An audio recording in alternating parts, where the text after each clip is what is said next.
میرا فرض بنتا ہے میں اس کے ہاتھ دھلواؤں، سنا ہے اس نے میری ذات پر کیچڑ اچھالا ہے۔ تعلیم قوموں کے عروج و زوال کا باعث رہی ہے۔ تعلیم یافتہ قومیں دنیا پر باوقار انداز میں حکمرانی کا شگف سمیٹے نظر آئی ہیں۔ تعلیم کے حصول کے لیے کارآمد آلہ قلم کا مقابلہ اور موازنہ ہمیشہ سے تلوار سے کیا جاتا رہا ہے۔ اگر حقیقت کی نظر سے دیکھا جائے تو ان دونوں کا موازنہ بنتا ہی نہیں۔ دونوں اپنی جگہ ایک خاص اہمیت کے حامل ہیں۔ دونوں میں سے کسی بھی ایک کو رد کرنا نقصان کا باعث ہے۔ لیکن کل سے ایک بحث زیر غور ہے، بکس ورسز بوٹس، یعنی کہ بک والے اور بوٹ والے۔ یہاں بکس سے مراد ہے پاکستان کا شعبہ تعلیم اور بوٹس سے مراد ہے افواج پاکستان۔ اس بحث اور موازنے کی وجہ چند روز قبل پیش کیا جانے والا بجٹ ہے، جس کے پیش ہونے کے بعد سوشل میڈیا اور بہت سارے پلیٹ فارمز پر یہ بات کرتے لوگ نظر آ رہے ہیں کہ تعلیم کے لیے رکھا گیا بجٹ بہت کم ہے اور اس بجٹ کا موازنہ کیا جاتا ہے دفاعی نظام کے لیے رکھے گئے بجٹ کے ساتھ۔ کیا ہم خود کو اس لائق سمجھتے ہیں کہ ہم ایک مملکت کے بجٹ پر بحث کر سکیں؟ جو موازنہ میں نے لوگوں کو کرتے ہوئے دیکھا، اسی قسم کا کچھ موازنہ میں نے بھی کیا جو میں آپ کے سامنے پیش کرنا چاہتا ہوں۔ سب سے پہلے اگر میں بات کروں ہماری پاکستان کی پاک افواج کی، ہمارے دفاعی نظام کی، تو کیا آپ کو پاک فوج ہمیشہ ہر مسئلے میں، ہر پریشانی میں فرنٹ لائن پر کھڑی نظر نہیں آتی؟ زلزلے سے لرزا ہوا پاکستان ہو یا کرونا کی وبا میں پھنسا ہوا پاکستان ہو، سیلاب میں ڈوبا ہوا پاکستان ہو، افواج پاکستان ہمیشہ سنبھالنے کے لیے سامنے کھڑی نظر آتی۔ اب دوسری جگہ اگر بکس والوں کی بات کر لی جائے، جہاں آپ کو ورلڈ کلاس ادارے اور اس میں موجود ورلڈ کلاس اسٹاف دکھائی دیتا ہے۔ واضح کر دوں کہ یہ میں بات کر رہا ہوں ان اداروں کی جہاں بجٹ کا پیسہ زیادہ خرچ کیا جاتا ہے، جہاں بجٹ سے تنخواہیں پہنچتی ہیں، ان کا حال ملاحظہ فرمائیں۔ اچھا، سورہ کوثر سنا دیں۔ سورہ کوثر نہیں آتی؟ سورہ اخلاص سنا دیں۔ نہیں آتی۔ میں سائنس کا۔ اچھا، سائنس میں واٹر کا فارمولا بتا دیں، پانی کا فارمولا۔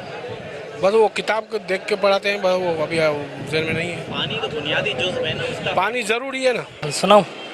اعوذ باللہ الشیطان بسم اللہ۔ پاک سرزمین شاد باد کی شور حسین، قوم ملک سلطنت شاہ دادا بند آباد، پاک سرزمین کا نظام قوم ملک آگے یاد نہیں ہے۔ پاک سرزمین شاد باد کی شور حسین شاد باد، تو نشان عظم عالی شان مرد پاکستان۔ یہاں میں ایک اور بات واضح کرتے چلوں کہ ہمارے ملک پاکستان میں بہت سے ایسے ادارے بھی ہیں جو حقیقی تعلیمی مقاصد اور امت کے روشن اور کامیاب مستقبل کے لیے محنت کرتے نظر آتے ہیں۔ آئیے تھوڑا اور آگے چلتے ہیں۔ کسی بھی ادارے یا کسی بھی چیز کی اہمیت اور اس کی افادیت کا اندازہ اس سے ملنے والے آؤٹ پٹ پر لگایا جاتا ہے۔ اگر میں یہاں بات کروں ہمارے نظام تعلیم کی یا پاکستان کے شعبہ تعلیم، جن کے مقاصد تھے کہ ہمارے آنے والی نسل ایک ایسی نسل ہو جو خود کو گروم کر سکے، جس کے پاس ایک ویژن ہو، جن کے کردار بلند ہوں، جن کی سوچیں بہت اعلیٰ ہوں، جن میں خود مختاری انتہا کی، جن کی تعلیم سے محبت مثالی ہو، جو وقت کی تنظیم سے لے کر مال اور وسائل کی تنظیم میں بہترین ہوں، جو اپنے ملک پاکستان، اپنے مذہب اسلام سے محبت کرنے والے۔ لیکن